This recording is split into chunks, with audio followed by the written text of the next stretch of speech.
What if the purest tool for truth is also the slyest instrument of control? A question can crack open a mind or quietly seal it behind a frame someone else designed. Doubt is not a neutral companion. It can become a gatekeeper, a flashlight that never points where you need light, but always toward where someone else wants you to look.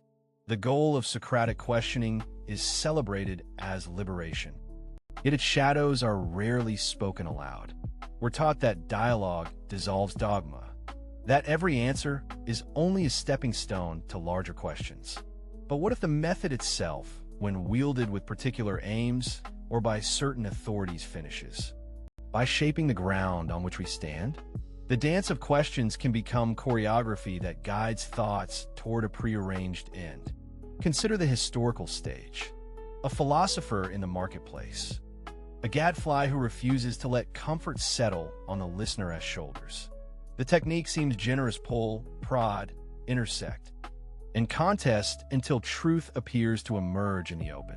Yet truth in this frame is not a bright hall, but a corridor, with doors labeled certainty and doubt, and the questioner lurking at the end of each corridor with a lantern that never shows the room you hope to enter. The rumor of freedom travels on the back of the question, but the question too often travels with a purpose: to test, to bend, to prove that the questioned is fallible, fragile, or less worthy of standing on equal ground.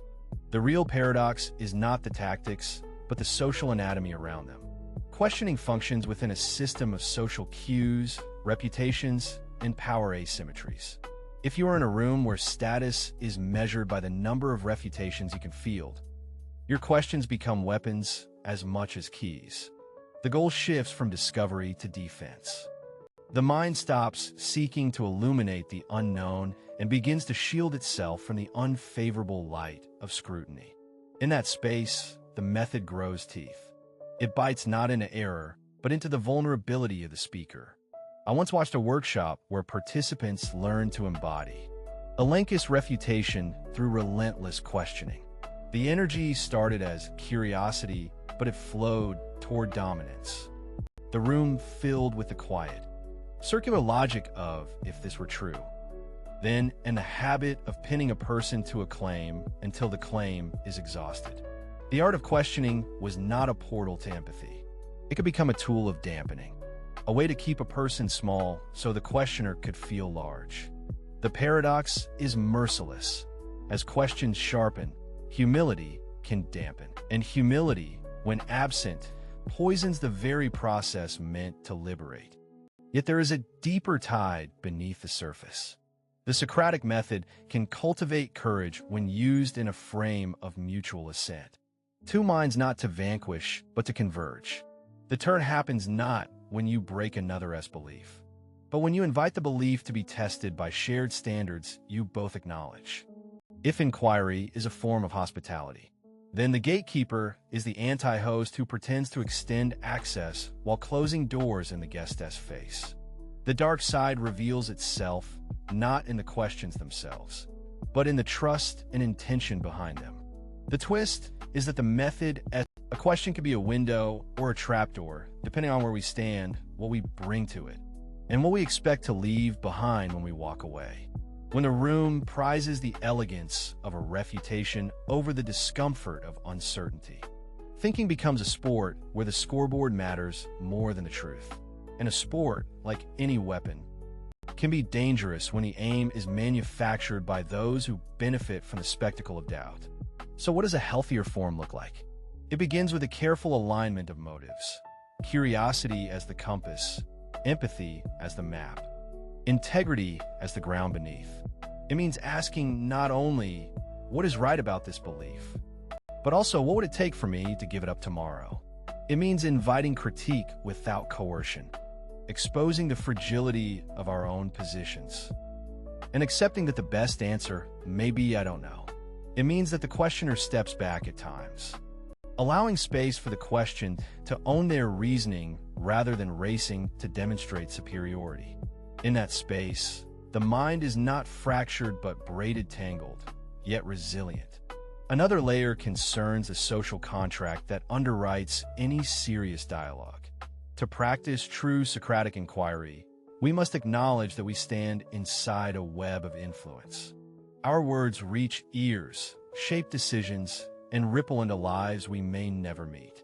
Responsibility becomes the counterweight to cleverness. The most dangerous arrogance is not the claim that we know that, but the belief that others must be kept in the dark or reduced to a single flaw so that our own light can appear brighter. A mature practice asks, who benefits from my questions? And who bears the cost if the conversation stalls? If the answer is power over, the method has outpaced its own ethical law. The turning point arrives when we reframe questioning as invitation rather than interrogation. The best questions do not shout answers into the room. They illuminate angles others might miss, then quietly step aside to let someone else explore. They build a shared scaffold, not a single throne. This is the true potential of the Socratic method, to awaken a collaborative curiosity that respects the learner as a co-creator of meaning, not merely as a recipient of persuasion. When that discipline inhabits dialogue, the shadows recede. We discover that the real enemy of truth is not error, but certainty that refuses to be revised. If we want to honor the spirit of inquiry, we must also guard against a monopoly of questions. Knowledge grows when voices are heard in proportion to their stake in the truth, when questions are distributed across diverse perspectives, and when the room forgets about who asked first and remembers only what must be understood. The mindful practitioner accepts that doubt is not a shortfall, but a craft and art of staying open to the possibility that you might be wrong in a world that refuses to stay still. In that posture, the dark side surrenders its grip, not because the questions have become softer, but because the aim has changed, from winning a debate to widening the circle of understanding.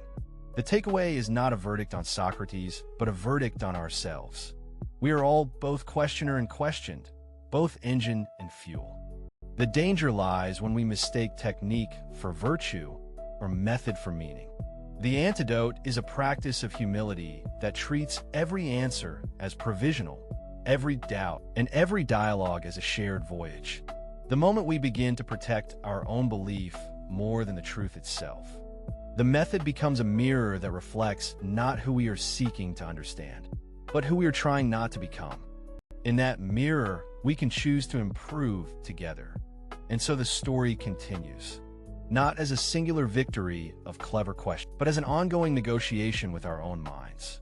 The dark side is seductive because it promises control, certainty, and the illusion that we alone hold the map. The light side is humble because it acknowledges limits, invites challenge, and trusts that truth emerges best when many voices travel the corridor in good faith. If we can hold that tension, the openness without naivety, the rigor without cruelty, we may find that Socratic questioning is not a weapon of domination, but a practice of mutual awakening. The night recedes when we choose to walk together toward a more careful, courageous, and less certain dawn. OUTRO, the questions remain, and so does our responsibility to ask them well. The path forward is less a final place and more a discipline of staying awake to how we think and why. If you could reframe one of your own questions tonight to invite another into the field rather than lock them out, what would it be? The power is in the honesty of that moment, the willingness to be changed by what you hear, and the resolve to keep the conversation alive even when it's uncomfortable. The method endures not as a weapon, but as a patient invitation to a shared truth-seeking that never ends. Silence for a beat.